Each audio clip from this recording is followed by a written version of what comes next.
शेतकरी मित्रांनो, नीलगायींनी त्रास दिलाय. शेतात घुसून पीक फस्त करणाऱ्या नीलगायींना थांबवण्यासाठीचे काही खास जुगाड मी सांगणार आहे. पण त्याआधी हॅलो कृषीला फॉलो करा. खरं तर कष्टानं पिकवलेल्या शेतीची नासधूस होऊ नये म्हणून शेतकऱ्यांना शेतात सुरक्षेसाठी रात्रंदिवस जागून राहावं लागतं.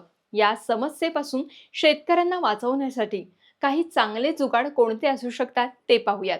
पहिला जुगाड, पवनचक्की गिरणी. या गिरणीत एक घंटा बांधलेली आहे, जी पंखा सुरू झाल्यावर एक मोठा आवाज करते, जे ऐकून वन्य प्राणी आणि नीलगाय शेतातून पळून जातात. शेतकऱ्यांनी ही गिरणी त्यांच्या शेतातील कोणत्याही खांबावर किंवा लाकडावर सहजपणे टांगता देखील येते.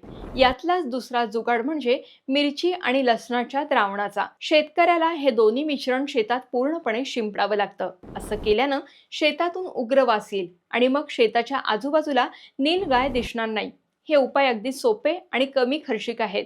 शेती तज्ज्ञांचं मार्गदर्शन, रोजचे बाजारभाव जाणून घेणं, खरेदी विक्री, जमीन मोजणी तसंच सातबारा उतारा डाउनलोड करणं आदी सेवांचा लाभ घेण्यासाठी आजच गुगल प्ले स्टोअर वरून हॅलो कृषी ॲप डाउनलोड करून घ्या.